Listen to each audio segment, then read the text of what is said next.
ಆಕಾಶವಾಣಿ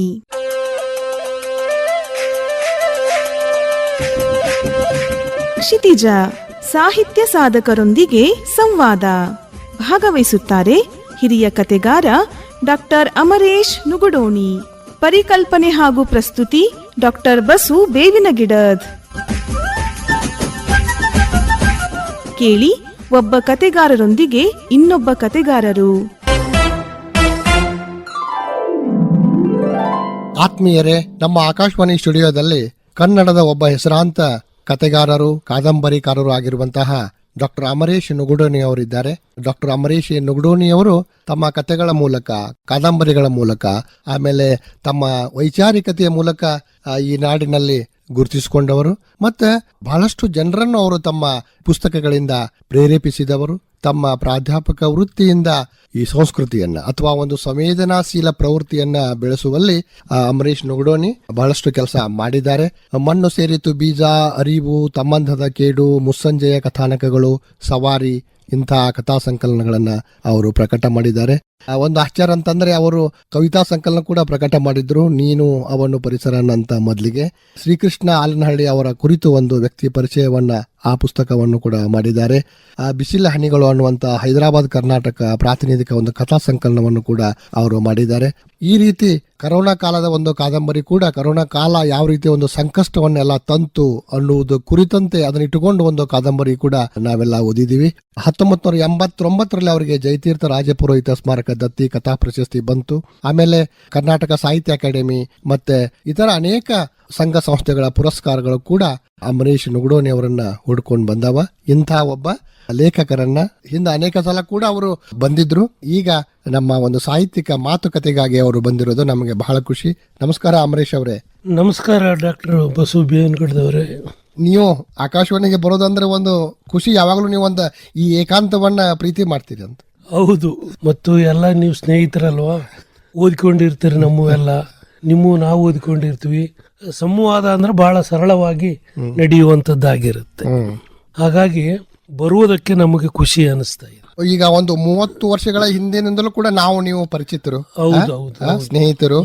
ಅವಾಗ ಮಣ್ಣು ಸೇರಿತು ಬೀಜ ಅನ್ನುವಂತ ಒಂದು ಕಥಾ ನಿಮ್ದು ಪ್ರಕಟ ಆದಾಗ, ಆಮೇಲೆ ಪ್ರಜಾವಾಣಿ ಅಂತ ಪತ್ರಿಕೆಯಲ್ಲಿ ಎಲ್ಲ ಅದನ್ನು ಓದಿದಾಗ ಪತ್ರ ಬರೀತಿದ್ವಿ. ನಾನು ನಿಮಗೆಲ್ಲ ಪತ್ರ ಬರೆದಿದ್ದೆ. ಹೌದು, ನೆನಪಿದೆ.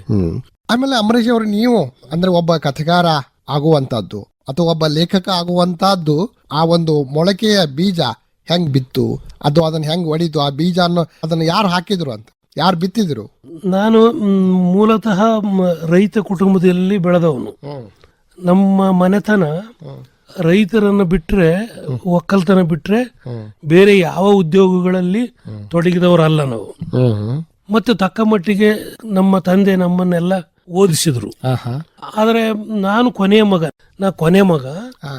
ನಾನು ಬರುವ ಹೊತ್ತಿಗೆ ಸ್ವಲ್ಪ ಮನೆಯಲ್ಲಿ ಆರ್ಥಿಕ ಪರಿಸ್ಥಿತಿ ಗಂಭೀರ ಆಗಿ ನನ್ನ ಶಾಲೆ ಸರಾಗವಾಗಿ ನಡೀಲಿಲ್ಲ, ಡಿಸ್ಕಂಟಿನ್ಯೂ ಆಗ್ತಾ ಇತ್ತು. ಹಾಗೆ ನಾನು ಡಿಸ್ಕಂಟಿನ್ಯೂ ಇದ್ದಾಗ ಊರಲ್ಲಿ ಹೊಲ ಮನೆ ಕೆಲಸ ಮಾಡ್ತಾ ಜೀವನ ಮಾಡ್ತಾ ಇದ್ದೆ. ಆ ಸಮಯದಲ್ಲಿ ನನಗೆ ಓದಕ್ಕೆ ನಮ್ಮ ಮನೆಯಲ್ಲಿ ಸಾಹಿತ್ಯದ ವಾತಾವರಣ ಇರಲಿಲ್ಲ. ಟೆಕ್ಸ್ಟ್ ಬುಕ್ಗಳು ಬಿಟ್ರೆ ನಮ್ಮ ಮನೆಯಲ್ಲಿ ಇನ್ನು ಬೇರೆ ಪುಸ್ತಕಗಳು ಇರಲಿಲ್ಲ. ಊರು ರಾಯಚೂರು ಜಿಲ್ಲೆ, ಮಾನ್ವಿ ತಾಲೂಕು. ಅವಾಗ ಇವಾಗ ಸಿರಿವಾರ ಆಗಿದೆ. ಊರ ಹೆಸರು ನುಗಡೋಣಿ ಅಂತ ಊರ ಹೆಸರು. ಈ ನುಗಡೋಣಿ ಒಂದು ಸಣ್ಣ ಹಳ್ಳಿ ಆಗಿತ್ತು ಅಲ್ಲ? ತುಂಬಾ ಚಿಕ್ಕ ಹಳ್ಳಿ, ತುಂಬಾ ಚಿಕ್ಕ ಹಳ್ಳಿ. ಮತ್ತೆ ರಸ್ತೆಯ ಸಂಪರ್ಕವೂ ಇರಲಿಲ್ಲ, ಸರ್ಕಾರಿ ಬಸ್ಸುಗಳು ಇರಲಿಲ್ಲ. ಒಂದು 6-7 ಕಿಲೋಮೀಟರ್ ನಡ್ಕಾತ ಹೋದ್ರೆ ಒಂದು ಲಿಂಗಸೂರು ರಸ್ತೆ ಬರ್ತಿತ್ತು. ಅಲ್ಲಿ ನಾವು ಅಲ್ಲಿಂದ ಬಸ್ ಹತ್ತಿಕೊಂಡು ನಾವು ರಾಯಚೂರಿಗೆ ಹೋಗ್ಬೇಕು. ಬೇರೆ ಬೇರೆ ಇದು ಪಟ್ಟಣಗಳಿಗೆ ನಾವು ಹೋಗ್ತಾ ಇದ್ವಿ. ನಾನು ಯಾವಾಗ SSLC ಪಾಸ್ ಆದ್ಮೇಲೆನು ನನಗೆ ಮುಂದೆ ಓದಕ್ಕೆ ಆಗ್ಲಿಲ್ಲ. ಅವಾಗ ನಾನು ಊರಲ್ಲೇ ಕೆಲಸ ಮಾಡ್ತಾ ಇದ್ದೆ. ಹೊಲಕ್ಕೆ ಹೋಗ್ತಿದ್ವಿ. ಎಲ್ಲ ಒಕ್ಕಲ್ತನದಲ್ಲಿ ಎಷ್ಟು ಕೆಲಸಗಳಿವೆ ಅಷ್ಟು ಕೆಲಸಗಳು ಮಾಡಿದ್ದೀನಿ ನಾನು. ಆವಾಗ ನನಗೆ ಸಿಕ್ಕ ಪುಸ್ತಕಗಳನ್ನ ನಾನು ಹೊಲಕ್ಕೆ ಒಯ್ತಿದ್ದೆ. ಅಲ್ಲಿ ಹೊಲದಾಗ ಕುಂತು ಓದ್ತಿದ್ವಿ ಬಿಡುವಿನ ಸಮಯದಲ್ಲಿ. ಅಲ್ಲಿ ನಮ್ಮೂರಲ್ಲಿ ಒಬ್ಬ ಭೀಮನಗೌಡರು ಅಂತ ಇದ್ರು. ಅವರು ನಾನು ಓದೋದ್ ನೋಡಿ ಅವ್ರಿಗೆ ಬಹಳ ಖುಷಿಯಾಗಿ, ನಾನು ಎಷ್ಟೋ ವರ್ಷಗಳಿಂದ ನಮ್ಮೂರಲ್ಲಿ ಈ ತರ ಪುಸ್ತಕ ಹಿಡ್ಕೊಂಡು ಓಡಾಡುವ ಹುಡುಗನ್ನೇ ನೋಡಿಲ್ಲ ನಾನು. ಹಾ, ಹಾ. ನಿನಗೆ ಓದುವ ಹವ್ಯಾಸದ ನನ್ನ ಹತ್ರ ಪುಸ್ತಕಗಳಿವೆ, ಕೊಡ್ತೀನಿ, ಓದ್ರಿ ಅಂತ. ಆ ಕೊಟ್ಟ ಪುಸ್ತಕಗಳಲ್ಲಿ ಅವ್ರ ಆಧ್ಯಾತ್ಮ ಜೀವಿಗಳವರು, ಹಾ, ಹಾ. ಆಧ್ಯಾತ್ಮ ಜೀವಿಗಳಾಗಿರೋದ್ರಿಂದ ಅವ್ರು ದೊಡ್ಡ ದೊಡ್ಡ ಅಂದ್ರೆ ವಿವೇಕಾನಂದರ ಕೃತಿ ಶ್ರೇಣಿಗಳು, ರಾಮಕೃಷ್ಣ ಪರಮಹಂಸರ ಪುಸ್ತಕಗಳು, ಅರವಿಂದರ ಪುಸ್ತಕಗಳು, ಇವುಗಳನ್ನು ಕೊಟ್ಟರು ನನಗೆ ಓದಕ್ಕೆ. ಅದ್ರ ಒಳಗಡೆ ಒಂದು ಕಾನೂರು ಸುಬ್ಬಮ್ಮ ಹೆಗ್ಗಡತಿ ಅನ್ನುವ ಪುಸ್ತಕ ಇತ್ತು, ಕುವೆಂಪು ಅವರ. ನಾವೆಲ್ಲ ಆಹಾ ಹೋಗುವೆನು ನಾ, ಹೋಗುವೆನು ನಾ, ಹೋಗುವೆನು ನಾ, ಹೋಗುವೆನು ನಾ ನನ್ನ ಒಲುಮೆಯ ಗೂಡಿಗೆ, ಮಲೆಯ ನಾಡಿಗೆ, ಮಳೆಯ ಬೀಡಿಗೆ, ಸಿರಿಯ ಚೆಲುವಿನ ರೂಢಿಗೆ. ಬೇಸರಾಗಿದೆ ಬಯಲು ಹೋಗುವೆ ಮಲೆಯ ಕಣಿವೆಯ ಕಾಡಿಗೆ, ಹಸಿರು ಸೊಂಪಿನ ಬಿಸಿಲು ತಂಪಿನ ಗಾನದಿಂಪಿನ ಕೂಡಿಗೆ. ಹೋಗುವೆನು ನಾ. ಎಲ್ಲಾ ಪುಸ್ತಕಗಳನ್ನ ನಾನು 10 ಪುಟ 20 ಪುಟ ಓದಿದ್ರು ನನಗೆ ಕೊನೆಗೂ ಇಷ್ಟವಾದದ್ದು ಕಾನೂರು ಸುಬ್ಬಮ್ಮ ಹೆಗ್ಗಡತಿ. ಅದು ನಿಮ್ಮನ್ನು ಬಿಡ್ಲಿಲ್ಲ. ಮತ್ತು ನಾನು ಅದನ್ನ ಒಂದು 3 ಸಲ ಆದ್ರೂ ಓದಿರ್ಬೇಕು ಆ ಟೈಮ್ನಲ್ಲಿ. ಓಹೋ. 3 ಸಲ ಓದಿದ್ಮೇಲೆ ನನಗೆ ಒಂದು ಹೊಳೆದದ್ದೇನು ಅಂದ್ರೆ, ಅವರು ನನಗೆ ಕುವೆಂಪು ಅಂತ ಹೆಸರು ಅಷ್ಟು ಪರಿಚಿತ ಇರಲಿಲ್ಲ. ನಾನು SSLC ಪಾಸ್ ಆಗಿ ಬಿಟ್ಟವನು. ಈಗ ಸಾಹಿತ್ಯದ ಗಂಧನೂ ಇಲ್ಲ, ಕವಿಗಳ ಪರಿಚಯನೂ ಇಲ್ಲ. ಹೀಗಾಗಿ ಇದು ಕುವೆಂಪು ಅನ್ನೋದು ಏನು, ಅದು ಹೆಸರ ಏನು ಅಂತ ನನಗೆ ತುಂಬಾ ಇದಾಯ್ತು. ಈಗ ಕೇಳಿದ್ರೆ ಯಾರನ್ನ ಕೇಳಬೇಕು, ಅಲ್ಲಿ ನನಗೆ ಅಷ್ಟು ಸಂಪರ್ಕ ಇರಲಿಲ್ಲ. ಆದ್ರೆ ಆ ಕಾನೂರು ಸುಬ್ಬಮ್ಮ ಹೆಗ್ಗಡತಿಯಲ್ಲಿರುವ ಜನರು, ಅವರ ಬದುಕು, ಅವರ ಕೆಲಸಗಳು ಅವೆಲ್ಲವೂ ನಮ್ಮೂರಲ್ಲಿ ನನಗೆ ಕಾಣಿಸ್ತಾ ಇದ್ವು. ಹಾಗಾಗಿ ಆದ್ರೆ ಪರಿಸರ ಮಾತ್ರ ಬೇರೆ. ಕುವೆಂಪು ಅವ್ರದ್ದು ಕಾಡು, ನಮ್ಮದು ತುಂಬಾ ಬಯಲು ಸೀಮೆ, ಗಿಡ ಮರಗಳು ನೋಡ್ಬೇಕಾದ್ರೆ ಹುಡುಕಿ ನೋಡ್ಬೇಕು, ಆ ತರ ನಮ್ಮೂರು. ಹೌದು, ಒಂದೇ ಒಂದು ಗಿಡ ಇರ್ಲಿಲ್ಲ ನಾವು ನೆರಳಿಗೆ ಕುಂದಿರ್ಬೇಕು ಅಂತಂದ್ರೆ. ಅಂದ್ರೆ ನಾವು ಒಂದೊಂದ್ಸಲ ಮಧ್ಯಾಹ್ನದ ಬಸ್ ಇಳಿದ್ರೆ ಸುಡು ಬಿಸಿಲಲ್ಲೇ ಊರಿಗೆ ಬರ್ಬೇಕು. ಒಂದು 5 ನಿಮಿಷ ಕೂಡಕ್ಕೆ ಯಾವ ಗಿಡಗಳು ಇರ್ಲಿಲ್ಲ. ನನಗೆ ಭಯ ಆಗತ್ತೆ ಈಗ ನೆನೆಸಿಕೊಂಡ್ರೆ. ಆದ್ರೆ ಕುವೆಂಪು ಅವರ ಕಾದಂಬರಿಗಳು ದಟ್ಟವಾದ ಕಾಡು, ಪಶು ಪಕ್ಷಿಗಳು, ಜನ, ಅದನ್ನೆಲ್ಲ ನೋಡಿದಾಗ ನಮ್ಮೂರು ನನಗೆ ಬಹಳ ಡ್ರೈ ಅನಿಸ್ತು. ಆದ್ರೂ ಅದು ಎಲ್ಲೋ ಒಳಗಡೆ ಅದರಂತದ್ದು ಜೀವನ ನಮ್ಮೂರಲ್ಲಿ ಇದೆ ಅಂತ ಮಾತ್ರ ನನಗನಿಸಿದ್ದು ನಿಜ. ಅದು ನೋಡಿ, ಅಂದ್ರೆ ಒಂದು ಮಲೆನಾಡಿನ ಒಂದು ಕಾದಂಬರಿ, ಮಲೆನಾಡಿನ ಜನಜೀವನವನ್ನು ಹೇಳುವಂತ ಒಂದು ಕಥಾವಸ್ತು, ಅದು ಎಲ್ಲ ಕಡೆಗೂ ಕೂಡ ಇಡೀ ನಾಡಿಗೆ ಮತ್ತು ಇಡೀ ದೇಶಕ್ಕೆ ಅದು ಒಪ್ಪಿಗೆ ಆಗ್ತದೆ ಅನ್ನೋದು ಕುವೆಂಪು ಹೆಂಗ್ ಬರ್ದಿದ್ರು ಅನ್ನೋದು ಇಷ್ಟ ಅಂತ. ಹೌದೌದು. ಅದು ಮತ್ತೆ ನಮ್ಮೂರಿನಿಂದ ಬಹುಶಃ ಕುಪ್ಪಳ್ಳಿ 450-500 ಕಿಲೋಮೀಟರ್ ಅಂತರ ಇದೆ. ಹೌದು. ಅಂತ ಹಳ್ಳಿಗೆ ಆ ಕಾದಂಬರಿ ಬಂದದ್ದು ಮತ್ ನನ್ನ ಕೈಗೆ ಸಿಕ್ಕಿದ್ದು ಪವಾಡನೆ ಅಂತ ಅನಿಸ್ತಾ ಇತ್ತು. ನಮ್ಮ ಅಣ್ಣ B.Com ಮುಗಿಸಿದ್ದ, B.Com ಮುಗಿಸೇನೆ ಊರಿನಲ್ಲಿದ್ದ. ಆತ ಯಾವ್ದಾವ್ದಕ್ಕೂ ರಾಯಚೂರಿಗೆ ಹೋಗ್ತಿದ್ದ. ಹೋಗಲ್ಕ ಏನಾಯ್ತು, ಆತ ನೋಡಿ, ಅಣ್ಣ ನನಗೆ ದೊಡ್ಡ ಕಾದಂಬರಿ ತಂದು ಕೊಡು ನಿಮ್ಮ ಯಾರನ್ನ ಸ್ನೇಹಿತರಲ್ಲಿ ಲೈಬ್ರರಿಯಲ್ಲಿ, ಹೆಂಗೋ ಅಂದೆ. ಆಯ್ತು ಅಂತ ಹೇಳಿದ. ಆತ 2 ಕಾದಂಬರಿಗಳನ್ನು ತಂದು ಕೊಟ್ಟ. ಒಂದು ಮಲೆಗಳಲ್ಲಿ ಮದುಮಗಳು, ಇನ್ನೊಂದು ಸಮರಸವೇ ಜೀವನ, ವಿಕ್ರ ಗೋಕಾಕ್. ಇಲ್ಲೇ ಇರುವಲ್ಲಿ ಹೋಗಿ ಮಲ್ಲಿಗೆಯನ್ನು ತರುವೆನು, ಇಲ್ಲೇ ಇರುವಲ್ಲಿ ಹೋಗಿ ಮಲ್ಲಿಗೆಯನ್ನು ತರುವೆನು, ನೇಹಕ್ಕೆಂದು ನಲುಮೆಗೊಂದು, ನೇಹಕ್ಕೆಂದು ನಲುಮೆಗೊಂದು ಗುರುತ ನಿರಿಸಿ ಬರುವೆನು, ಇಲ್ಲೇ ಇರುವಲ್ಲಿ ಹೋಗಿ ಮಲ್ಲಿಗೆಯನ್ನು ತರುವೆನು. ನನಗೆ ದೊಡ್ಡ ಕಾದಂಬರಿ ಇದ್ರೆ ಕನಿಷ್ಠ 1 ತಿಂಗಳಾದ್ರೆ ಆಗತ್ತೆ. ಹೌದು. ಸಣ್ಣ ಕಾದಂಬರಿ ಆಗಿಬಿಟ್ರೆ 1 ವಾರದಲ್ಲಿ ಮುಗಿಸಿದ್ರೆ ಮತ್ತೆ ಓದಕ್ಕಿಲ್ಲ. ಹೌದು. ಅಂತ ಭಯ ಆಗ್ತತ್ ನನಗೆ.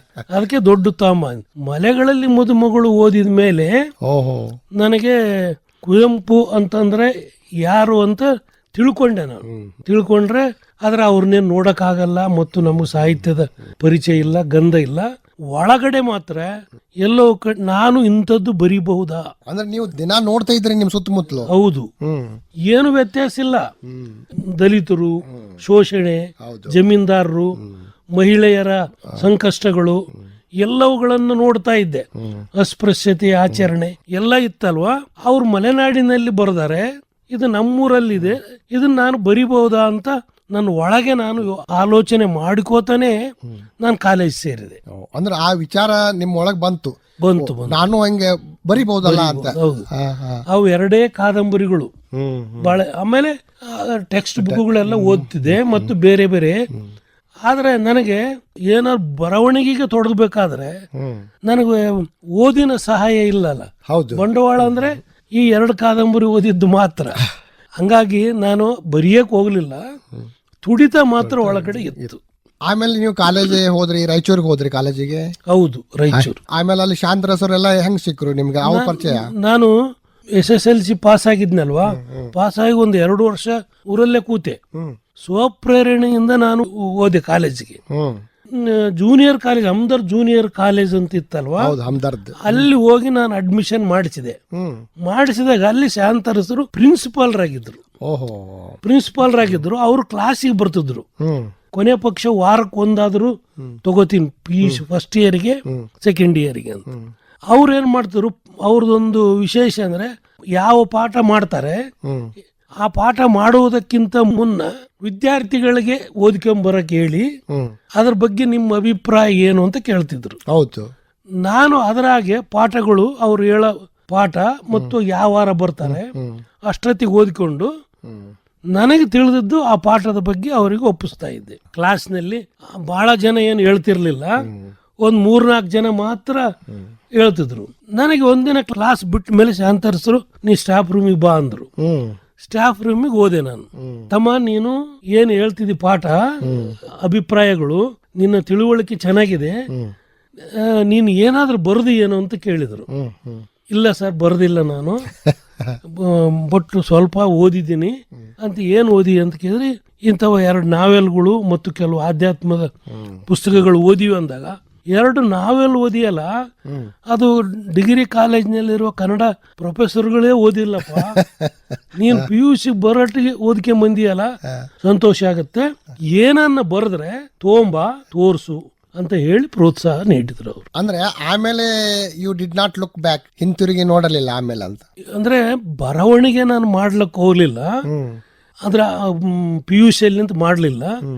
BA 3 ವರ್ಷ ಓದ್ತಿದ್ನಲ್ವಾ, ರಜೆ ಒಳಗೆ ಊರಿಗೆ ಹೋದಾಗ ನನಗೆ ಸಣ್ಣ ಸಣ್ಣ ಕಥೆಗಳನ್ನ ಬರೆಯಕ್ಕೆ ಪ್ರಾರಂಭ ಮಾಡಿದೆ. ಆದರೆ ಭಾಷೆ ಬರ್ತಿರ್ಲಿಲ್ಲ ಮತ್ತು ವರ್ಣನೆಗಳು, ಅದು ಸಾಹಿತ್ಯಿಕವಾದ ಭಾಷೆ, ಕಥನ ಅದು ದೊಕ್ತಾ ಇರ್ಲಿಲ್ಲ ನನಗೆ. ಹಾಗಾಗಿ ನಾನು ಏನ್ ಮಾಡೋನಂದ್ರೆ 1 ಪೇಜ್ ಬರೆಯೋದ್ರೊಳಗೆ ಇಡೀ ದಿನ ಹೋಗೋದು. ಅದರಲ್ಲಿ ಕಾಗುಣಿತಗಳು, ಯಾಕಂದ್ರೆ ಓದು ಬಿಟ್ಟು ಕೂತ್ಕೊಂಡಿದ್ದೆ, ಕನ್ನಡ ಸರಾಗವಾಗಿ ಓದಕ್ಕೂ ಬರ್ತಿರ್ಲಿಲ್ಲ ಮತ್ತು ಕಾಗುಣಿತಗಳು ಬಹಳ ಇದ್ವು. ನಾನೇ ಮತ್ತೆ ಅದ್ರ ಬಗ್ಗೆ ಯಾರು ನನಗೇನು ಹೇಳಿಲ್ಲ, ನಾನೇ ಓದ್ತಾ ಅವೆಲ್ಲವುಗಳನ್ನು ಸರಿ ಮಾಡಿಕೊಂಡು BA ಓದ ಕಾಲಕ್ಕೆ ರಜೆಯಲ್ಲಿ ಮಾತ್ರ 1-2 ಕತೆ ಬರೆದು ಇಟ್ಟು MA ಓದೆ ನಾನು. MA ಮುಗಿಸಿ ಬಂದ ಮೇಲೆ ಒಂದ್ಸಲ ಚಂದ್ರಶೇಖರ್ ಪಾಟೀಲ್ರು ಯಾವುದೋ ಒಂದು ಕಾರ್ಯಕ್ರಮಕ್ಕೆ ರಾಯಚೂರಿಗೆ ಬಂದಿದ್ರು. ಶಾಂತರಸರ ಮನೆಯಲ್ಲಿದ್ರು, ಅವರು ಟೀ ಕುಡಿಯಕ್ ಬಂದಿದ್ರು ಬೆಳಿಗ್ಗೆ. ನಾನು ಅವ್ರ ಶಿಷ್ಯ ಅಲ್ವಾ, ಯಾರು ಶಿಷ್ಯ, ನಮ್ಮನ್ನು ಚಾ ಕುಡಿಯಕ್ ಕರೆದಿದ್ರು. ನಾನು ಓದೆ, ಜಾಸ್ತಿ ಮಾತಾಡ್ತಿರ್ಲಿಲ್ಲ ನಾನು ಅವಾಗ. ಅವರು ಈ ಹುಡುಗ ಚೆನ್ನಾಗಿ ಓದೇನ ಮತ್ತು ಜಾಸ್ತಿ ಮಾತಾಡಲ್ಲ ಅವನು ಅಂತ ಹೇಳಿದ್ರು. ಅವ್ರು ಚಂದ್ರಶೇಖರ್ ಪಾಟೀಲ್, ನಿನ್ನ ಸಂಕ್ರಮಣಕ್ಕೆ ಚಂದ ಆಗ್ಬೇಕು ಅಂತ. ಆಯ್ತ್ರಿ, ಎಲ್ಲರಿಗೂ ಹೇಳ್ತಿದ್ರು. ಅದಾದ್ಮೇಲೆ ಬಗಲಕ್ ಕುಂತ್ಕೊಂಡಿದ್ದ ಯಾರು, SG ಸ್ವಾಮಿ ಅಂತ ನನ್ನ ಗೆಳೆಯ. ಸರ್, ರಜೆ ಒಳಗಡೆ ಕತೆ ಬರ್ದಾರ್ರಿ ಸರ್ ಇವರು ಅಂತ ಅಂದ. ನನಗೆ ಹೇಳೇ ಇಲ್ಲ ಅಂಬರೀಶ್ ಅಂತ ಅಂದ್ರು ಶಾಂತರಸರು. ನನಗೆ ಅವ್ ಕನ್ನಡ ಅಕ್ಷರ ಅಷ್ಟು ಸರಿ ಬರೆಯಕ್ ಬರ್ತಿರ್ಲಿಲ್ಲ. ಇಲ್ಲ, ನೀನ್ ತಂದು ಕೊಡು, ನಾನು ಓದ್ತೀನಿ ಅಂತ ಚಂಪ ಹೇಳಿದ್ರು. ನನ್ನ ಸಂಕ್ರಮಣಕ್ಕೆ ನಾನು ಹಾಕ್ತೀನಿ ಅಂತ, ಚೆನ್ನಾಗಿದ್ರೆ ಹಾಕ್ತೀನಿ ಅಂತ ಖಂಡಿತ ಹೇಳಿದ್ರು. ನಾನು ಸಂಜೆ ಒಯ್ದು ಕೊಟ್ಟೆ, ಅವ್ರು ಧಾರವಾಡಕ್ಕೆ ತಗೊಂಡೋದ್ರು. ಧಾರವಾಡಕ್ಕೆ ತಗೊಂಡೋದ್ಮೇಲೆ ಅದು ಏನಾಯ್ತು ಅಂತ ಗೊತ್ತಿಲ್ಲ. ಒಂದ್ 4-5 ತಿಂಗಳಾದ್ಮೇಲೆ ಆ ಸಂಕ್ರಮಣದಲ್ಲಿ ಪ್ರಕಟ ಆಗೇ ಬಂತು. ಅದೊಂದು ನೀವು ಮರೆಯಲಾಗದ ಒಂದು ಘಟನೆ ಅದು. ಹೌದು, ಮಣ್ಣು ಸೇರಿತು ಬೀಜ ಬಂತು, ಅದು ಕಥೆಯಾಗಿ ಅದರಲ್ಲಿ ನಮ್ಮೂರರಿಗೆ ಹೋಗ್ಬಿಟ್ಟಿವಲ್ಲ ಅವು ಪತ್ರಿಕೆಗಳು. ಅದರಲ್ಲಿ ಅಮರೇಶ್ ನುಗುಡೋಣೆ ಅಂದ್ರೆ ಅರೆ ಈ ಹುಡುಗ ಬರೆಯೋದು ಕಲ್ತು ಬಿಟ್ಟಿದಲ್ಲ ಇದು ಅಂತ ಹೇಳಿದ್ದು ಆ ಕಥೆಯನ್ನು ಓದಿದ್ರು ಒಂದ್ 3-4 ಜನ. ಅಲ್ಲಿ ಏನಾಯ್ತು ಅಂದ್ರೆ ನಮ್ಮ ಕತೆ ಬರೆದಿದ್ದಾನೆ ಈತ, ನಮ್ ಕತೆ ಬರೆದಿದ್ದಾನೆ ಅಂತ ಹೇಳಿ ಸಿಟ್ಟಿಗೆದ್ರು. ಅಲ್ಲಿ ಏನೇನೋ ಬರೆದು ಬಿಟ್ಟಿದ್ದಾನೆ ಅಂದ್ರೆ ಮಂದಿಗೆ ಗೊತ್ತಿರೋದು ನಾವು ಮುಚ್ಚಿಟ್ಟಿದ್ದನ್ನ ಇವ್ ಬರೆದ್ಬಿಟ್ಟಾನೆ ಅಷ್ಟೇ. ಏನೇನು ಅಂದ್ರೆ ಅವ್ರು ನನಗ್ ಗೊತ್ತಿತ್ತಲ್ಲ ಊರಾಗ. ಹೌದು, ಶೋಷಣೆ ಇರ್ಬೋದು, ಹೌದು, ಮೇಲೆ ಕೇಳೋ ಅನ್ನೋಂಥ ಭಾವನೆ ಇರ್ಬೋದು, ದಬ್ಬಾಳಿಕೆ ಇರ್ಬೋದು, ಇವೆಲ್ಲ ಮಣ್ಣು ಸೇರಿತು ಬೀಜದಲ್ಲಿ ಬರೆದಿದ್ದೆ ನಾನು. ಅಲ್ಲಿ ಏನು ಪ್ರಶ್ನೆ ಬಂತಂದ್ರೆ, ನೋಡಿ ತಮ್ಮನೇದು ಏನು ಬರ್ಕೊಂಡಿಲ್ಲ, ಎಲ್ಲ ನಮ್ಮನೆಗಳದ್ದು ಬರ್ದಾರ ಅವರು ಅಂತ ಹೇಳಿ ಗುಡಿಯಲ್ಲಿ ಕುಂದಿರ್ಸಿಕೊಂಡು ಹೋದವರು. ನೋಡ್ರಿ ಎಲ್ಲ ಕೇಳ್ರಿ ಅಂತ 8-10 ಮಂದಿ ಕುಂತ್ಕೊಂಡು ಓದಿದ ಮೇಲೆ ಸಣ್ಣಗೌಡ ಚೆನ್ನಾಗಿ ಬರ್ದಾನಪ್ಪ, ಆದ್ರೆ ಊರವ್ರದ್ದು ಬರಿಬಾರ್ದಾಗಿತ್ತು. ಆಮೇಲೆ ಅದು ಸುದ್ದಿ ಆಗ್ಬಿಡ್ತು. ನಾನು MA ಓದ್ತಿದ್ದೆ, ನಮ್ಮಣ್ಣ ಊರಿಗೆ ಬರಬೇಡ, ಅವ್ರು ನಿಮ್ಮ ಮೇಲೆ ಸಿಟ್ಟಾಗ್ಬಿಟ್ಟಿದ್ರು. ಅಲ್ಲ ಊರಿಗೆ ಬರಲು ನೋಡ್ಕೊಂತೀವಿ ಅಂತ. ನನಗೆ ನಮ್ಮಣ್ಣ ಪತ್ರ ಬರೆದ, ನೀನು ಸದ್ಯಕ್ಕೆ ಊರಿಗೆ ಬರಬೇಡ, ಈ ತರ ಗಲಾಟೆ ಆಗತ್ತೆ, ನೀನು ಬರೆದು ಬಿಟ್ಟಿದ್ದಿ ಅಂತ. ಇದು ನಮ್ಮಪ್ಪಗೆ ನಮ್ಮಮ್ಮಗೆ ಗೊತ್ತಾಯ್ತು. ಏನ್ ಬರ್ದಾನ ಅವನು, ಅವ್ರಿಬ್ಬರಿಗೆ ನಮ್ಮಪ್ಪಗೆ ಓದಕ್ ಬರ್ತಿತ್ತು, ನಮ್ಮಮ್ಮಗೆ ಬರ್ತಿರ್ಲಿಲ್ಲ. ಅದೇನ್ ಮಾಡಿದ ನಮ್ಮಣ್ಣ, ಅವ್ರಿಬ್ಬರನ್ನ ಕುಂದಿರ್ಸಿಕೊಂಡು ಆ ಇಡೀ ಕಥೆಯನ್ನು ಗಟ್ಟಿಯಾಗಿ ಓದಿ ಹೇಳಿಬಿಟ್ಟ. ನಮ್ಮ ತಾಯಿ ಏನಂದ್ಲು, ಹಂಗ್ ಬರಿಬಾರ್ದು, ಅವ್ರು ಮಾಡಿದ ಪಾಪ ನಮಗೆ ಯಾಕೆ, ಅಂಥದ್ದೆಲ್ಲ ಬರಿಬಾಡ ನೀನು, ಅದೇನ್ ಬರ್ದಿಯಲ್ಲ ಅದನ್ನ ಅರ್ಧಾಕ್ಬಿಡು ಅಥವಾ ಕಾಟ ಹಾಕು ಅಂತ, ಕಾಟ ಹಾಕು ಅಂತ ಹೇಳಿದ್ರು. ಆಯ್ತಮ್ಮ ಅಂತ ಹೇಳಿದೆ ನಾನು. ಇಷ್ಟು ಮೊದಲ ಕತೆಗೆ ಇಷ್ಟೆಲ್ಲ ಸಂಕಷ್ಟ ಎದುರಿಸಿದೆ. ಜೊತೆಗೆ ಇನ್ನೊಂದು ಸಂಕಷ್ಟ ಬಂತು. ಏನು ಅಂದ್ರೆ, ನನಗೆ ನಮ್ಮೂರಲ್ಲಿರುವ ಪಾತ್ರಗಳು, ನಮ್ಮೂರಲ್ಲಿರುವ ಓಣಿಗಳು, ನಮ್ಮಲ್ಲಿರುವ ಜನ ಯಥಾವತ್ತಾಗಿ ಅವರ ಹೆಸರು ಓಣಿ ಬರೀದ್ರೆ ಮಾತ್ರ ನನ್ನ ಕತೆ ಬರೆಯಕ್ ಬರ್ತಿತ್ತು. ಅದು ಕೃತಕ ಹೆಸರಿಟ್ರೆ ಬರೆಯಕ್ ಬರ್ತಿರ್ಲಿಲ್ಲ. ಇದು ಒಂದು ನನಗೆ ಅಪ್ರಬುದ್ಧ ಅಂತ ಅನ್ಬಹುದು. ಮೊದ್ಲಿಗೆ ಹಂಗಾಗ್ತಿತ್ತು. ನಾನು ಮತ್ತೆ 1-2-3 ಕತೆ ಬರೆದಿದ್ನಲ್ಲ, ಶಾಂತರಸರು ಏನು ಕತೆ ತಂದು ತೋರ್ಸ್ಲಿಲ್ಲ, ಅದು ಮೊದಲನೇ ಕತೆನೇ ಎಷ್ಟು ಚೆನ್ನಾಗಿದೆ, ಚಂಪ ಮೊನ್ನೆ ಫೋನ್ ಮಾಡಿದ್ರು ಅಂತ ಎಲ್ಲ ಹೇಳಿದ್ರು. ಸರಿ ಸರ್ ಮತ್ತೆ ಬರ್ದಾರ್ರಿ, ಆದ್ರೆ ಆ ಊರಾಗ ಗಲಾಟೆ ಆಗಿದ್ರಿ, ಇದು ತೋರ್ಸುವಲ್ಲ, ಏನ್ ಹೇಳಪ್ಪ ನಾನಾದ್ರೂ ಬಗೆಹರಿಸ್ತೀನಿ ಅಂತ ಶಾಂತರಸರು. ಸರ್ ಹಿಂಗ ಆಗಿದೆ, ನನಗೆ ಈಗ ನಾನು ಯಾವ ಪಾತ್ರನ ಆಯ್ಕೆ ಮಾಡ್ಕೇತೀನಿ ಅದನ್ನ ನಮ್ಮೂರ್ ಪಾತ್ರ, ಯಾವ್ದು ಓಣಿ ಆಯ್ಕೆ ಮಾಡ್ಕೇತೀನಿ ನಮ್ಮೂರ್ ಓಣಿ, ಅವು ಆಸ್ ಇಟ್ ಈಸ್ ಇಟ್ರೆ ನನಗೆ ಬರೆಯಕ್ ಬರ್ತದ್ರಿ, ಇಲ್ಲದ್ರೆ ಬರೆಯಕ್ ಬರಲ್ಲ ಸರ್, ಯಾಕೋ ಏನು ಅಂದೆ. ಅವ್ರು 1 ದಿನ 2 ದಿನ ಯೋಚನೆ ಮಾಡಿ, ಇಲ್ಲಿ ಬಾ, ಏನು ನೋಡಿ, ಮೊದಲು ನೀನು ಏನು ಸತ್ಯ ಘಟನೆಗಳು, ಜೀವಂತ ಇರುವ ಪಾತ್ರಗಳ ಹೆಸರು ಎಲ್ಲ ಇಡು, ಕತೆ ಮುಗಿಸು, ಆಯಾ ಪಾತ್ರದ ಕೆಳಗಡೆ ಇನ್ನೊಂದು ಕೃತಕ ಹೆಸರು ಬರಿ, ಮೂಲ ಅವ್ರ ಊರಗಳ ಹೆಸರು ತೆಗೆದು ಬಿಡು ಅಂತ ಹೇಳಿದ್ರು. ಅದರಂಗ್ ಮಾಡಿದೆ. ಅದು ಒಂದು ಮಣ್ಣು ಸೇರಿತು ಬೀಜದ ಎಲ್ಲಾ ಕಥೆಗಳನ್ನ ಮೊದಲು ಬರೆಯೋದು, ಆ ಜಾಗದಲ್ಲಿ ಹೆಸರುಗಳು ಪಾತ್ರಗಳೆಲ್ಲ ಬೇರೆ ಬೇರೆ ಇಡೋದು, ಈ ತರ ಮಾಡಿದೆ. ಅದು ಒಂದು 5-6 ವರ್ಷ ಹಿಡಿತದು. 5-6 ವರ್ಷ ಹಿಡಿದು. ಆದ್ರೆ ಈಗೂ ನನಗೂ ಕತೆ ಬರೆಯೋದು ಸುಲಭ ಅಂತ ಅನಿಸಿಲ್ಲ. ನಾನು ಒಂದು 50 ಕತೆಗಳು ಬರ್ದೀನಿ, ಒಂದು 6-7 ಸಂಕಲನ ಬಂದಿವೆ. ಒಂದು ಕತೆ ಬರೀರಿ ಅಂತಂದ್ರೆ, ನಾನು ಹಿಂದೆ ಏನೋ ಕತೆ ಬರೆದಿದ್ದೀನಿ, ಅದರ ಸಹಾಯದಿಂದ ಇದು ಏನು ದೊಡ್ಡ ವಿಷಯ ಅಲ್ಲ ಅಂತ ಇವತ್ತಿಗೂ ಅನಿಸ್ತಾ ಇಲ್ಲ. ಹೊಸದಾಗಿಯೇ ಕೂಡಬೇಕು, ಹೊಸದಾಗಿಯೇ ಸಂಕಟ ನೋವು ಅನುಭವಿಸಬೇಕು, ಬರೀಬೇಕು. ಬೇಂದ್ರೆ ಹೇಳ್ತಾರ ನೋಡ್ರಿ, ಅಂದ್ರೆ ಪ್ರಾಣದ ಕೆಚ್ಚು ಕೆತ್ತಿ ರಚಿಸಿದೆ ಅಂತ. ಅಂದ್ರೆ ನಮ್ ಪ್ರಾಣವನ್ನೇ ಕೊಡ್ಬೇಕಾಗ್ತದೆ ಅದಕ್ಕೆ. ಅದು ಮಾತ್ರ ನಿಜ. ಯಾಕಂದ್ರೆ ಇವತ್ತಿಗೂ ಯಾವ ಕಥೆಯನ್ನು ನಾನು ಸುಲಭವಾಗಿ ಇದು ಬರೆದು ಮುಗಿಸಿನಿ ಅಂತ ಅನಿಸ್ತಾನೆ ಇಲ್ಲ, ಸಣ್ಣದಿರ್ಲಿ ದೊಡ್ಡದಿರ್ಲಿ. ಈ ಕತೆಗಳಿಗೆ ಮತ್ತೆ ಬರೋಣ. ಈಗ ಆ ಸವಾರಿ ಆ ಕತೆ ಇದೆಯಲ್ಲ, ಅದು ಕನಸೆಂಬ ಕುದುರೆಯನ್ನೇರಿ ಅಂತ ಸಿನಿಮಾ ಮಾಡಿದ್ರು ಗಿರೀಶ್ ಕಾಸರಗೋಡು ಅವರು. ಮುಂಜಾನೆ ಯಾರು ಕುಣಿ ತೊಡಕ್ ಹೊಂಟಿಯೋ? ಹಿರಿಗೌಡ್ರು. ಹಿಂಗ 6 ತಿಂಗಳದಿಂದ ದಿನ ಎಣ್ಸಕತ್ತಿದ್ರು. ಕಡೆಗೆ ಹೋದ್ರಲ್ಲ, ಜಲ ಆತು ಬಿಡು.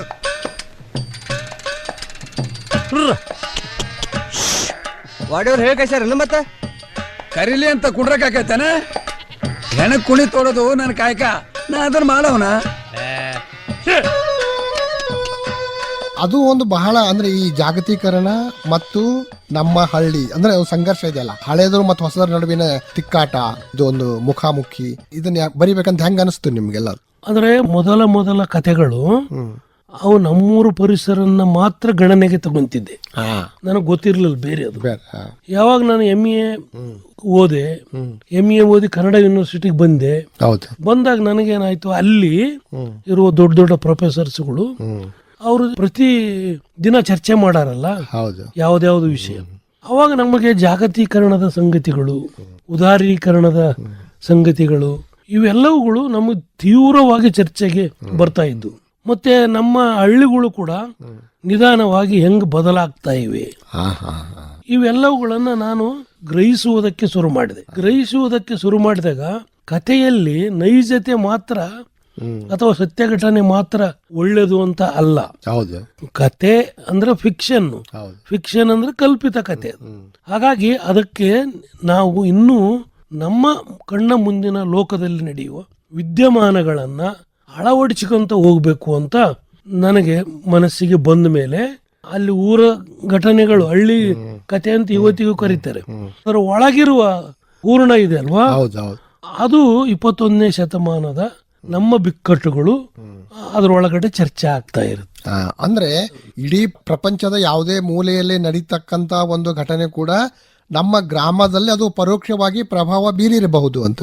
ಬೀರಿರೋದು ಒಂದು, ನಾವು ಆ ತರ ಗ್ರಹಿಸೋದು ಇನ್ನು. ಮತ್ತು ಕಥೆಗಾರನಿಗೆ ಈ ಇಮೇಜ್ ಅನ್ನೋದು ಬೇಕು, ಬಹಳ ದೊಡ್ಡ ಪ್ರಮಾಣದಲ್ಲಿ ಬೇಕು.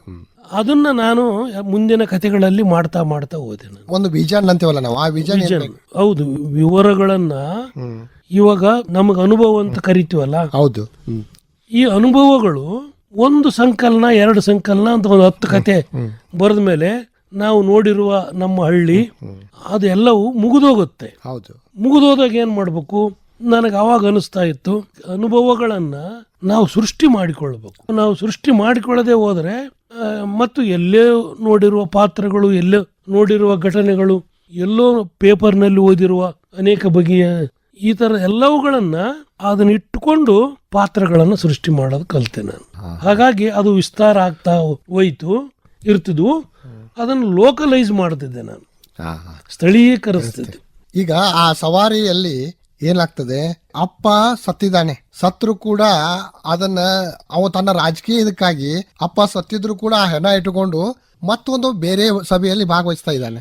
ಅಂದ್ರೆ ತನ್ನ ರಾಜಕೀಯ ಜೀವನಕ್ಕಾಗಿ ಅವನು ತನ್ನ ಮನೆಯಲ್ಲಿ ನಡೆದಂತ ಒಂದು ಘೋರ ಘಟನೆಯನ್ನ ಮುಚ್ಚಿಡ್ತಾ ಇದ್ದಾನೆ. ಮುಂಜಾನೆ ಯಾರು ಕುಣಿ ತೊಡಕ್ ಹೊಂಟಿಯೋ? ಹಿರಿಗೌಡ್ರು. ಹಿಂಗ 6 ತಿಂಗಳದಿಂದ ದಿನ ಎಣ್ಸಕತ್ತಿದ್ರು. ಕಡೆಗೆ ಹೋದ್ರಲ್ಲ, ಜಲ ಆತು ಬಿಡು.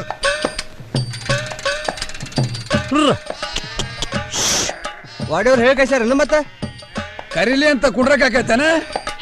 ಹೆಣಕ್ ಕುಣಿ ತೋಡೋದು ನನ್ ಕಾಯಕ, ನಾ ಅದನ್ನ ಮಾಡವನ.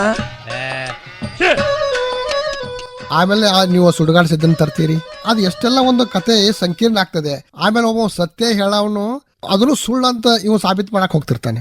ಈ ಮನುಷ್ಯ ಎಷ್ಟೆಲ್ಲ ತನ್ನ ಸ್ವಾರ್ಥಕ್ಕೋಸ್ಕರ ಕೆಟ್ಟಾಗ್ಬಹುದು ಅಥವಾ ಒಂದು ನಮ್ಮಲ್ಲಿ ದುರ್ಬಲತೆ ಇರ್ತದ ಅಂತ ಅಂಬರೀಶ್ ಅವ್ರೆ. ಮನುಷ್ಯರು ಈ ಪರಾರ್ಥವನ್ನು ಯೋಚನೆ ಮಾಡೋದಕ್ಕಿಂತ ಸ್ವಾರ್ಥನೇ ಜಾಸ್ತಿ ಯೋಚನೆ ಮಾಡ್ತೇನೆ. ಹಾಗಾಗಿ ಅದರಲ್ಲಿ ಹಣ ಗಳಿಕೆ ಮಾಡಬೇಕು ಅಂತ ನಮ್ಮ ಮನುಷ್ಯನಿಗೆ ಬಂದ್ಬಿಟ್ರೆ ಅದನ್ನೇ ಮತ್ತೆ ಏನ್ ಮಾಡ್ತಿರ್ತಾರೆ, ಆಲೋಚನೆ ಮಾಡ್ಕೋತ ತಮ್ಮ ಗಳಿಕೆಗೆ ಯಾರನ್ನು ನೋಡೋದಿಲ್ಲ, ಎಲ್ಲರನ್ನು ತುಳ್ಕೋತ ಹೋಗುವ ಒಂದು ಮತ್ತು ಅವರಿಗೆ ಅದು ಅಲ್ಲಿ ಪಾಪ ಪುಣ್ಯ ಅಂತ ಅನ್ನೋದು ಏನು ಬರಲ್ಲ.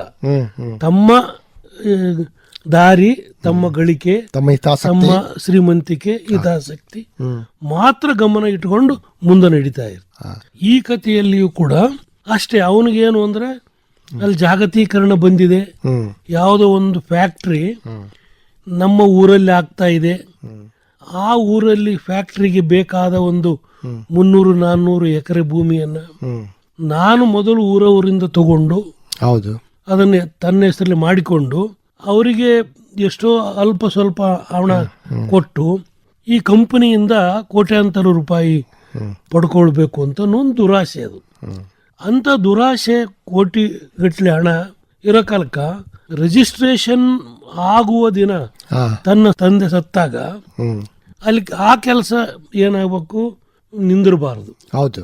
ತಂದೆಯ ಸಾವನ್ನ ಇವತ್ತು ಸತ್ತಿದಾನ ಅಂತ ಹೇಳಬೇಡಿ, ನಾಳೆಗೆ ಹೇಳಿ ಇವತ್ತು ನಾವು ರಿಜಿಸ್ಟ್ರೇಷನ್ ಮಾಡಿಸ್ಕೊಂಡು ಬರ್ತೀವಿ ಅಂತ ಒಂದು ತೀರ್ಮಾನ ತಗೋತಾನಲ್ಲ, ಅದು ಅದರ ಕ್ರೌರ್ಯನ್ನ ನಾನು ಅಲ್ಲಿ ತೋರಿಸಿದ್ದೀನಿ.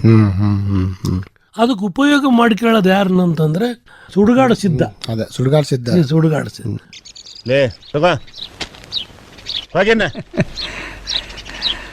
ಕುಣಿಯಲ್ಲಿ ತೋಡ್ಬೇಕಂತ ಏನಂದಿಲೆ ಲೇ ಮಲ್ಯ ತಗೊಳ್ಳೆ ಬನ್ನ ಹಿಡಿ.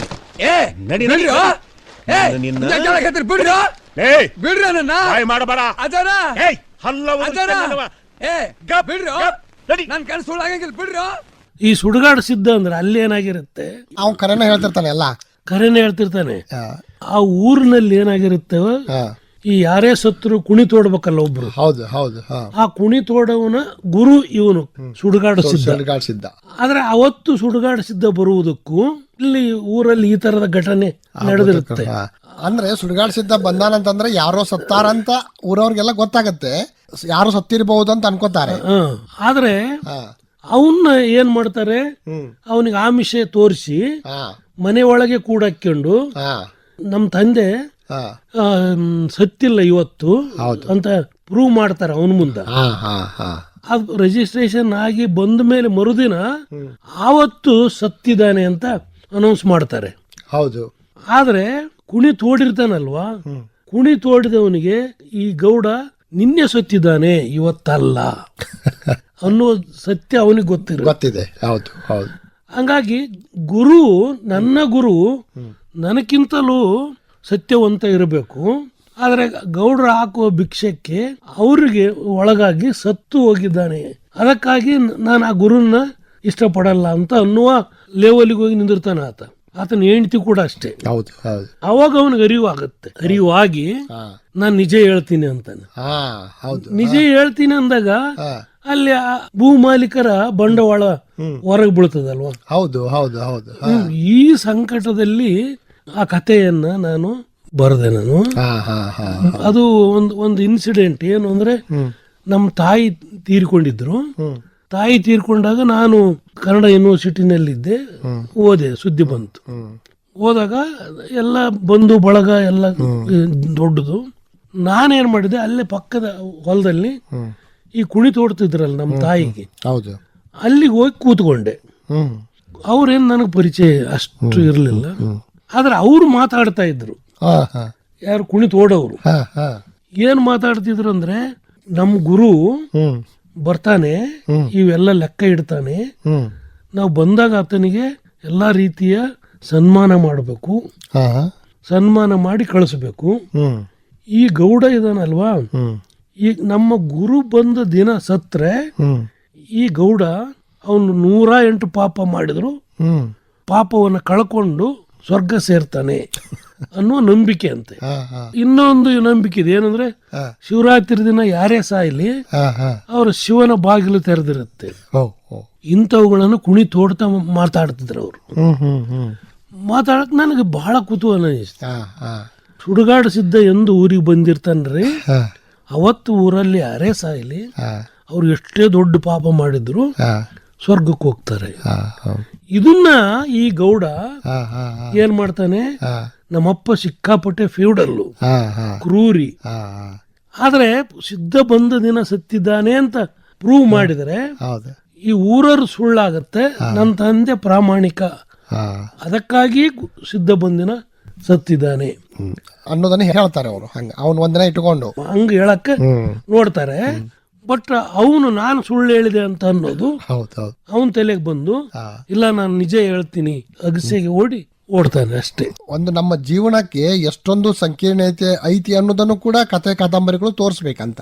ಖಂಡಿತ. ಯಾಕಂತ ಕೇಳಿದ್ರೆ ನಾವು ಕತೆ ಬರೆಯುವುದು ಕೇವಲ ನಮಗೆ ಹೆಸರು ಬರುತ್ತದೆ ಅಂತ ಅಲ್ಲ, ನಮ್ಮ ಲೋಕದ ಮನುಷ್ಯ ಜೀವನದ ಆಗು ಹೋಗುಗಳನ್ನ ಅವು ಬಿಂಬಿಸ್ತಾ ಇರಬೇಕು. ಹಾಗೆ ಬಿಂಬಿಸೋ ಕಾಲಕ್ಕೆ ಮನುಷ್ಯನ ದುರಾಸೆಗಳು ಮತ್ತು ಒಳ್ಳೆಯತನ, ಔದಾರ್ಯ ಇವೆಲ್ಲವುಗಳನ್ನು ಮುಖಾಮುಖಿ ಮಾಡ್ತಾ ಇರಬೇಕು. ಮುಖಾಮುಖಿ ಮಾಡಿದಾಗ ಓದಿಗರು ಏನಾಗ್ತಾರೆ, ಅದು ಒಂಥರ ಅಲ್ಲಿ ಒಂದು ಎಜುಕೇಶನ್ ಪಡಿತಾರೆ. ಮತ್ತು ನಮ್ಮ ಲೋಕದ ಗ್ರಹಿಕೆಗಳು ಇದಾವಲ್ವಾ, ಲೋಕದ ಗ್ರಹಿಕೆಗಳ ಜೊತೆ ಕತೆಗಾರರು ಇದ್ದಾರೆ ಅಂತ ಅನ್ನಿಸ್ಬೇಕು. ಇಲ್ಲ ಅಂತಂದ್ರೆ ನಾವು ಕತೆ ಯಾಕೆ ಬರಿಬೇಕು ಅಂತ ಬಂದ್ಬಿಡುತ್ತೆ ಪ್ರಶ್ನೆ.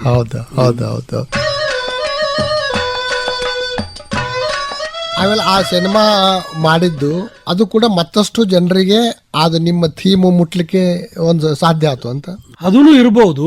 ಮತ್ತು ಅದು ಕಲಾತ್ಮಕ ಸದಭಿರುಚಿ ತೆಗೆಯುವ ನಿರ್ದೇಶಕರು ಬಂದಿರೋದ್ರಿಂದ ಅದಕ್ಕೆ ಇನ್ನೊಂದಿಷ್ಟು ಅವರು ಮೆರಗನ್ನು ಕೊಟ್ಟರು. ಜನ ನೋಡ್ತಾರೆ ಅಂತ ಅನ್ನೋದು ಒಂದು. ನನ್ನ ಕತೆಗೆ ಎಲ್ಲಿ ಸ್ಥಗಿತ ಆಗ್ತಾ ಇತ್ತಲ್ವಾ, ಅದಕ್ಕೆ ಇನ್ನೂ ಒಂದು ರೀತಿಯ ಚಲನೆ, ಅದು ಆ ಸಿನಿಮಾದ ದೊಡ್ಡ ಸಾಧನೆ ಅಂತ ನಾನು. ಯಾಕೆಂದ್ರೆ ಕುಣಿ ತೋಡು ಅದರಿಂದ ಬರುವ ದುಡ್ಡಿನಿಂದ ಬದುಕಬೇಕು ಅನ್ನುವ ಮನುಷ್ಯ. ಇವ್ರು ನಿರ್ದೇಶಕರು ಏನ್ ಮಾಡಿದ್ರು, ಕುಣಿ ತೋಡಿದ್ರೆ ಅದರಲ್ಲಿ ಹೆಣ ಇಟ್ರೆ ಅದು ಅಲ್ಲೇ ಕೊಳಿತದೆ. ಅದೇ ಕುಣಿಯಲ್ಲಿ ಒಂದು ಮರ ನೆಟ್ರೆ, ಗಿಡ ನೆಟ್ರೆ ಅದು ಹೆಮ್ಮರ ಆಗತ್ತೆ, ಲೋಕಕ್ಕೆ ಉಪಯೋಗ ಆಗತ್ತೆ. ನೀನ್ ಅಂತ ಕೆಲಸ ಮಾಡ್ಬೇಕು, ಈ ಕುಣಿ ತೋಡೋದು ಬಿಟ್ಬಿಡು, ಅದರಿಂದ ಏನು ಗಳಿಕೆ ಆಗಲ್ಲ ಅನ್ನೋದನ್ನ ಸಿನಿಮಾದಲ್ಲಿ ಅವನಿಗೆ ರೈತನನ್ನಾಗಿ ಮಾಡ್ತಾರೆ. ತಮ್ಗೆ ಬೇಕಾದಂತ ಸ್ವಲ್ಪ ಬದಲಾವಣೆ ಮಾಡ್ಕೊಂತಾರೆ. ಈಗ ನೋಡಿ, ನೀವು ಅನೇಕ ಈಗ ಬೇರೆ ಬೇರೆ ಸಿನಿಮಾಗಳನ್ನು ಕೂಡ ನೀವು ನೋಡ್ತಾ ಇರ್ತೀರಿ. ಹಿಂಗೆ ಸತ್ಯಚಿತ್ರ ಇರ್ಬೋದು, ಅದು ಯಾವುದೇ ಕ್ಲಾಸಿಕ್ಸ್ ಇಂಥ ಫಿಲ್ಮ್ಸ್ ಎಲ್ಲ. ನಾನು ಆತರ ಬಹಳ ಕ್ಲಾಸಿಕ್ ಸಿನಿಮಾಗಳು ಬಹಳ ನೋಡಿಲ್ಲ. ಅಕೇಜನ್ ನಲ್ಲಿ ಯಾವುದೋ ಕಮ್ಮಟದಲ್ಲಿ ಯಾವುದೋ ಇದರಲ್ಲಿ ತೋರಿಸಿದವುಗಳನ್ನ ನಾನು ನೋಡಿದ್ದೀನಿ. ನನಗೆ ಆಸೆ ಇತ್ತು ಒಳ್ಳೆ ಒಳ್ಳೆ ಸಿನಿಮಾ ನೋಡ್ಬೇಕು ಅಂತ. ಬಟ್ ನಾನು ಇರುವ ಸ್ಥಳ ಮತ್ತು ನನಗೆ ಲಭ್ಯ ಆಗಲಿಲ್ಲ. ಅಲ್ಲ, ಮೊದಲ ನೀವು ಆವಾಗ ಕಾಲೇಜ್ ಓದೋ ಮುಂದೆ ನೀವು ಇವು ನೋಡಿವಿ. ಅಲ್ಲಿ ಆಂಧ್ರದ ಸಿನಿಮಾಗಳೇ ಬರವು, ತುಂಬಾ ಫೈಟಿಂಗ್ ಇರವು, ಹಾಡುಗಳಿರವು. ಅದನ್ನ ನೋಡಿ ನೋಡಿ ನನಗೆ ನಮ್ಮ ಮಕ್ಕಳು ಅವೇ ನೋಡ್ತಾರೆ. ನನಗೆ ಎಷ್ಟೋ ಸಲ ಏನಿಸ್ತದೆ, ನಾನು ಬರ್ತೀನಿ ನಡ್ರಿ, ಸುಮ್ಮನೆ ಚೇಂಜ್ ಅವು ನೋಡಿ ನನಗೆ ಇವತ್ತಿಗೂ ತುಂಬಾ ಪಾಪ್ಯುಲರ್ ಆದ ಸಿನಿಮಾಗಳನ್ನು ನೋಡ್ತೀನಿ. ಅಷ್ಟೇ ಈ ಕಲಾತ್ಮಕವಾದ ಸಿನಿಮಾಗಳನ್ನು ನೋಡ್ತೀನಿ. ಎರಡು ನಾನು ಏಕಕಾಲಕ್ಕೆ ನೋಡ್ತೀನಿ. ಹೊಸ ಜನರೇಷನ್ ಸಿನಿಮಾಗಳಿದಾವಲ್ಲ, ಸುದೀಪ್ ಆಗಿರ್ಬೋದು, ಚಿರಂಜೀವಿ ಆಗಿರ್ಬೋದು, ಆ ಕಡೆ ಅಮೀರ್ ಖಾನ್ ಆಗಿರ್ಬೋದು. परदेसी परदेसी जाना नहीं, मुझे छोड़ के परदेसी मेरे यारा, वादा निभाना तुम याद रखना, कहीं भूल न जाना. परदेसी परदेसी जाना नहीं, मुझे छोड़ के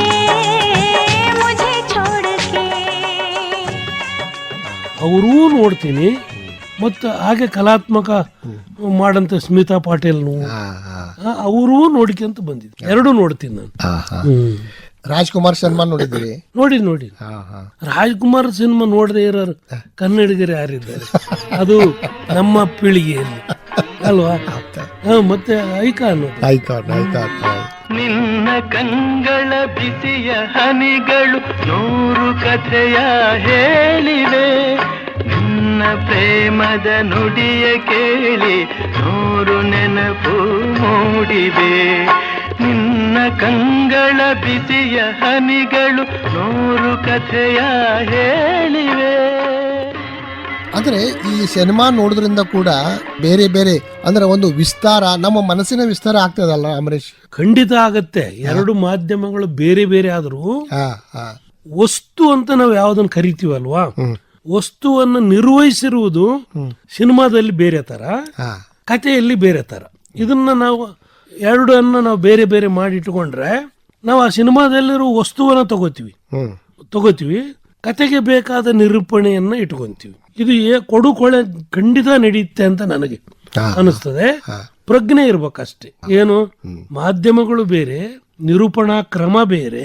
ಹಾಗಾಗಿ ವಸ್ತುವನ್ನ ಅಲ್ಲಿ ನಿರೂಪಣೆ ಹೆಂಗ್ ಮಾಡ್ತಾರೆ, ನಾವು ಕಥೆಯಲ್ಲಿ ಆದ್ರೆ ಹೆಂಗ್ ನಿರೂಪಣೆ ಮಾಡು. ಕನ್ನಡದಲ್ಲಿ ನೀವಂದಂಗೆ ಸಿನಿಮಾಗಳನ್ನು ನೋಡಿ ಕಥೆಗಳನ್ನು ಬರೆಯುವುದು ಒಂದು ಇತ್ತೀಚೆಗೆ ಸಣ್ಣ ಪ್ರಮಾಣದಲ್ಲಿ ಶುರುವಾಗಿದೆ. ಅದು ಪಶ್ಚಿಮ, ನಮ್ಮ ಹವ್ಯಾಸಿ ಕಥೆಗಾರರು ಪಶ್ಚಿಮಕ್ಕೆ ಹೋದ್ಮೇಲೆ ಅಲ್ಲಿ ಆ ತರ ಮಾಡ್ತಾರೆ. ವಿದೇಶದಲ್ಲಿ ಇಡೀ ಒಂದು 30-40 ವರ್ಷ ಇದ್ರೂ ಅಲ್ಲೇ ಕಥೆಗಳನ್ನು ಬರೆಯುವುದು ಕಷ್ಟ. ಅದೇ ಅದೇ ಅದೇ ಅದು ನಮ್ಮ ಜೀವನದ ಭಾಗ ಆಗಲ್ರಿ. ಹೌದು, ಅಂದ್ರೆ we are not born to it ಅಲ್ವಾ? ಈಗ ಫಾರ್ ಎಕ್ಸಾಂಪಲ್ ನಮ್ಮ ಕನ್ನಡದ ನೆಲದಲ್ಲಿ ನೋಡ್ರಿ, ಈಗ ದಕ್ಷಿಣ ಕನ್ನಡದವರು ಉತ್ತರ ಕನ್ನಡಕ್ಕೆ ಬಂದಿರ್ತಾರೆ, ಉತ್ತರ ಕರ್ನಾಟಕದಲ್ಲಿ ರಿಟೈರ್ಡ್ ಆಗೋ ತನಕ ಇರ್ತಾರೆ, ವಾಪಸ್ ಹೋಗ್ತಾರೆ, ಮತ್ತೆ ಆ ಕಡೆ ತಮ್ಮ ಭಾಗದ ಬರೀತಾರೆ ದಕ್ಷಿಣ ಕರ್ನಾಟಕ. ಇದು ಬಹಳ ಬಿಕ್ಕಟ್ಟಿಂದ್ರೆ, ನೀವು ಇಲ್ಲಿದ್ದೀರಿ, ಇಲ್ಲ ಕತೆ ಯಾಕೆ ಬರೆಯಲ್ಲ ಅಂತ ಕೇಳಿದ್ರೆ ನಮ್ಗೆ ಇದೆಲ್ಲ ಚಂದ, ಆದ್ರೆ ನಮ್ಗೆ ಅದು ಮೈಗೆ ಹೋಗಲ್ಲ ಅಂತ ಹೇಳ್ತಾರೆ. ಅದು ಕರೆಕ್ಟ್. ಈಗ ನೀವು ಬೆಂಗಳೂರಾಗ ಇದ್ರೆ, ಅಮರೇಶ್ ನೀವು ಬೆಂಗಳೂರು ಲೈಫ್ ಬಗ್ಗೆ ಬರೀಲಿಲ್ಲ ಅಂತಿರ್ತಾರೆ. ಅದು ಫಿಕ್ಷನ್ ರೈಟರ್ಸಿಗೆ ಮಾತ್ರ ಗೊತ್ತು. ಹೌದೌದು. ಈಗ ಎಷ್ಟೋ ಸಲ ಏನ್ ಮಾಡಿದ್ರು ಕರ್ನಾಟಕರು, ಕನ್ನಡದಲ್ಲಿ ನಗರ ಬದುಕೇ ಬಂದಿಲ್ಲ ಅಂತ ಹೇಳಿದ್ರು. ಅಂದ್ರೆ ನಾವು ಹುಟ್ಟಿರೋದೆಲ್ಲ ಹಳ್ಳಿನಲ್ಲಿ, ಅಲ್ಲಿಗೆ ಹೋಗ್ತೀವಿ, ಅಲ್ಲಿಗೆ ಹೋದ್ರೆ ನಮಗೆ ಇದನ್ನೇ ಬರೆಯಕ್ಕೆ ಏನಾಗುತ್ತೆ, ಸಾಲಲ್ಲ ಟೈಮ್. ಇನ್ನು ಹೊಸ ಬದುಕಿಗೆ ಬರೋದು, ಈಗ ನೋಡ್ರಿ ಕುವೆಂಪು ಕುಪ್ಪಳ್ಳಿಯಲ್ಲಿ ಇದ್ದದ್ದು ಬಾಳ ಅಂದ್ರೆ ಒಂದು 10-12 ವರ್ಷ. ಯಾವಾಗ ಹೈಸ್ಕೂಲ್ ಪಾಸ್ ಆದ್ರು ಹೊರಟರು ಮೈಸೂರಿಗೆ. ಮೈಸೂರಿನಲ್ಲಿ ಮುಕ್ಕಾಲು ಪಾಲು ವರ್ಷ ಇದ್ದಾರು ಅವರು. ತಮ್ಮ ಜೀವನದ ಮುಕ್ಕಾಲು ವರ್ಷ ಅಲ್ಲೇ ಇದ್ದಾರೆ. ಆದ್ರೆ ಅವರು ಬರವಣಿಗೆಯಲ್ಲಿ, ಫಿಕ್ಷನ್ ಬರವಣಿಗೆಯಲ್ಲಿ ಕುಪ್ಪಳ್ಳಿ ಬಂತೆ ಹೊರತು ಮೈಸೂರು ಬರಲೇ ಇಲ್ಲ. ಕನ್ನಡದಲ್ಲಿ ಒಂದು ಅಪವಾದ ಇದೆ ರೀ, ಹುಟ್ಟಿ ಹಳ್ಳಿಯಲ್ಲಿ ಬೆಳೆದವರು ಅಥವಾ ಬಾಲ್ಯನೇ ತಾನೇ ನಾವು ತಗೊಳ್ಳೋದು. ಶಾಂತಿನಾಥ ದೇಸಾಯಿ ಅವರು ಬಿಟ್ರೆ ಇಡೀ ಕನ್ನಡದಲ್ಲಿ ಬಾಲ್ಯದ ಜೀವನವನ್ನ ಬಿಟ್ಟು ಬರೆದವ್ರು ಅಂದ್ರೆ ಶಾಂತಿನಾಥ್ ದೇಸಾಯಿ ಮಾತ್ರ. ಅವರು ಕಾಲೇಜ್ ಲೈಫ್ ಆಗೋಣ, ಪಶ್ಚಿಮ, ಅದು ಇದು ಅಲ್ಲೇ. ಅದು ಒಂದು ಮೈಂಡ್ ಸೆಟ್ ಬೇಕಾಗತ್ತೆ ಅದಕ್ಕೆ. ಅದನ್ನ ಒಂದು ಏನು, ಈಗ ಅನಂತ ಮೂರ್ತಿನ ನೀವು ಪಶ್ಚಿಮದಲ್ಲಿ ಬೇಕಾದವ್ರು ಸಹ ಇದ್ರು ಅಲ್ವಾ? ಅವ್ರ ಕತೆ ಬರೆದದ್ದು ಯಾವುದು? ಇಮ್ಯಾಜಿನೇಷನ್ ದೊಡ್ಡದು. ಅಲ್ಲಿ ಏನಾದ್ರೂ ಸೃಷ್ಟಿ ಮಾಡಬಲ್ಲ. ಈಗ ತಮ್ಮನ್ನದ ಕೇಡಿನಲ್ಲಿ ನದಿಯಲ್ಲಿ ಕೊನೆಗೆ ಇಬ್ಬರು ಬಿದ್ದು ಹರ್ಕೊಂಡು ಹೋಗ್ಬಿಡ್ತಾರೆ.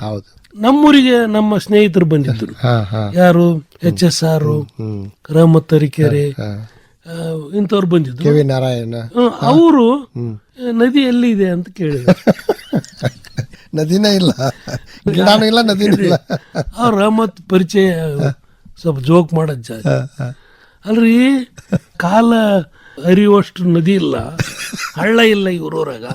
ಆದ್ರೆ ನಮಗ್ ಮಾತ್ರ ಆ ದೊಡ್ಡ ನದಿನ ಚಿತ್ರಣ ಮಾಡಿ ಅಲ್ಲಿ ಭ್ರಮೆ ಹುಟ್ಟಿಸಿಬಿಟ್ರು.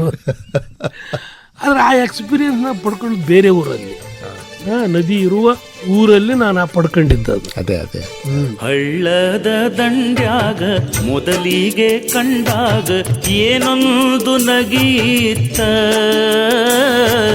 ಹಳ್ಳದ ದಂಡ್ಯಾಗ ಮೊದಲಿಗೆ ಕಂಡಾಗ ಏನೊಂದು ನಗೀತ, ಏನೊಂದು ನಗಿಯಿತ್ತ, ಏರಿಕಿ ನಗಿಯಿತ್ತ, ನಕ್ಕೊಮ್ಮೆ ಹೇಳ ಚೆನ್ನಿಯ ನಗಿಯಿತ್ತಿತ್ತ, ಹೋಗೇತಿ ಎತ್ತೆತ್ತ,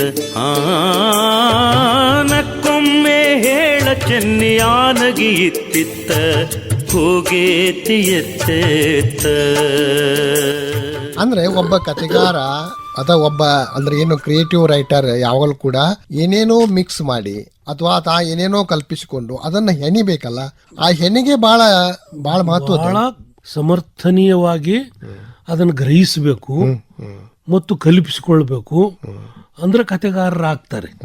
ಇಲ್ಲ ಅಂದ್ರೆ ನಮ್ಮ ಸೀಮಿತ ಇದರಲ್ಲಿ ಸ್ಥಳದಲ್ಲಿ ಅನುಭವಗಳನ್ನು ಸೌದು ಹೋಗ್ತವೆ ಅವು. ಹಂಗಾಗಿ ನಾವು ಬರೆಯುವ ಅನೇಕ ಕಥೆಗಳಲ್ಲಿ ಏನೇನೋ ಬರ್ತಾವ ಸರ್.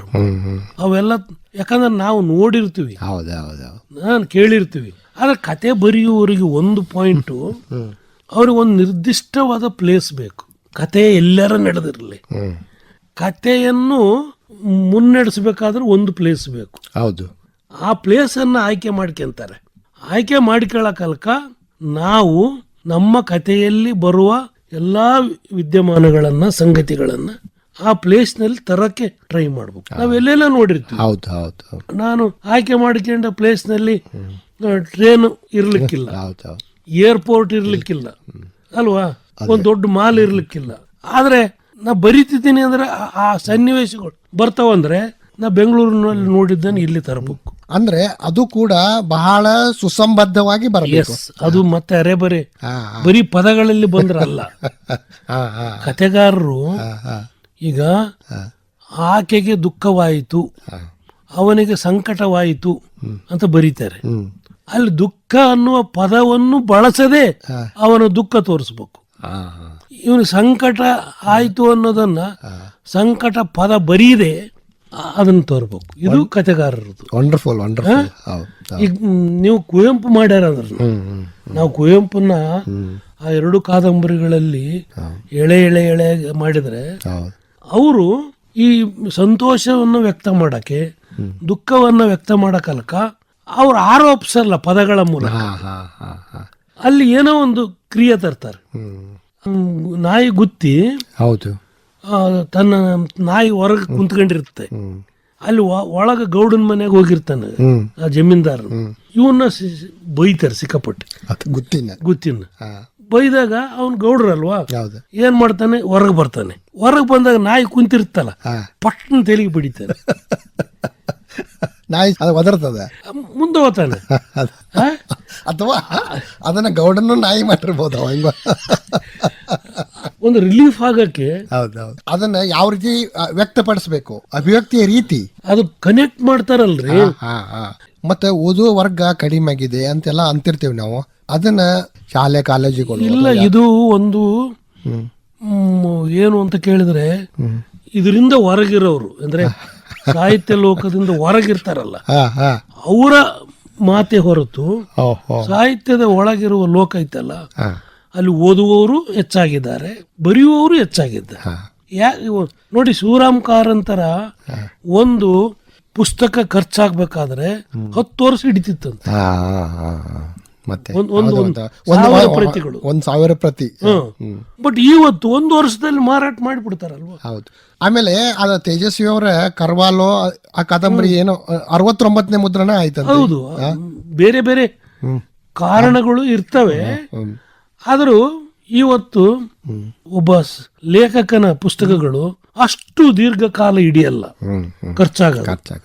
2 ವರ್ಷ 3 ವರ್ಷಕ್ಕೆ 1000 ಪ್ರತಿ ಹೋಗುತ್ತೆ, ಹೆಂಗೋ ಹೋಗುತ್ತೆ. ಅಂದ್ರೆ ಇದ್ದೇ ಇದ್ದಾರೆ ಅಂತ ಓದೋರು ಇದ್ದೇ ಇದ್ದಾರೆ, ಖಂಡಿತ ಹೆಚ್ಚಾಗಿದ್ದಾರೆ. ಹೆಚ್ಚಾಗಲಿಲ್ಲ ಅಂದ್ರೆ ಯಾಕೆ ಪ್ರಿಂಟ್ ಮಾಡ್ತಾರೆ? ಎಷ್ಟು ಸಲ ಪ್ರಿಂಟ್ ಮಾಡ್ತಾನೆ? ಈಗ ಪ್ರಕಾಶಕರು ಕೂಡ ಕೇಳ್ತಾರಲ್ವ, ಪುಸ್ತಕ ಕೊಡಿ, ಪ್ರಿಂಟ್ ಮಾಡ್ತೀವಿ ಅಂತ. ಅದು ಲೈಬ್ರರಿ ಇರ್ಬೋದು, ಏನೇ ಇರ್ಬೋದು. ಆದರೂ ಓದಿಗರು ಪ್ರಮಾಣ ಹೆಚ್ಚುತ್ತಾನೇ ಇದೆ, ಬರೆಯುವವ್ರದ್ದು ಹೆಚ್ಚುತ್ತಾ ಇದೆ. ಈ ಮಾತನ್ನ ನಾ ಧೈರ್ಯವಾಗಿ ಹೇಳ್ತಿದ್ದೀನಿ. ಓದುವವರು ಕಡಿಮೆ ಆಗಿದ್ದಾರೆ ಅನ್ನುವವರು ಈ ಪ್ರಕ್ರಿಯೆಯಿಂದ ಹೊರಗಿರೋರು. ಕರೆಕ್ಟ್. ಅಂದ್ರೆ ಅದಕ್ಕೆ ಸಂಬಂಧ ಇಲ್ದವ್ರು ಹಿಂಗೆ ಮಾತಾಡ್ತಾರೆ. ಆಯ್ತು, 1 ಕಪ್ ಚಾ ಕೊಡಿ ಮೂಲಕ ನಮ್ಮ ಮಾತುಕತೆಯನ್ನು ಮುಗಿಸೋಣ ಅಂತ ನಾವು. ಥ್ಯಾಂಕ್ ಯು, ಧನ್ಯವಾದಗಳು. ಇದುವರೆಗೆ ಕ್ಷಿತಿಜ ಸಾಹಿತ್ಯ ಸಾಧಕರೊಂದಿಗೆ ಸಂವಾದ ಕೇಳಿದಿರಿ. ಭಾಗವಹಿಸಿದ್ದವರು ಹಿರಿಯ ಕತೆಗಾರ ಡಾಕ್ಟರ್ ಅಮರೇಶ್ ನುಗುಡೋಣಿ, ಪರಿಕಲ್ಪನೆ ಹಾಗೂ ಪ್ರಸ್ತುತಿ ಡಾಕ್ಟರ್ ಬಸು ಬೇವಿನ ಗಿಡದ್. ಪ್ರಸ್ತುತಿ ನೆರವು ರಾಖಿ ಹಾನಗಲ್.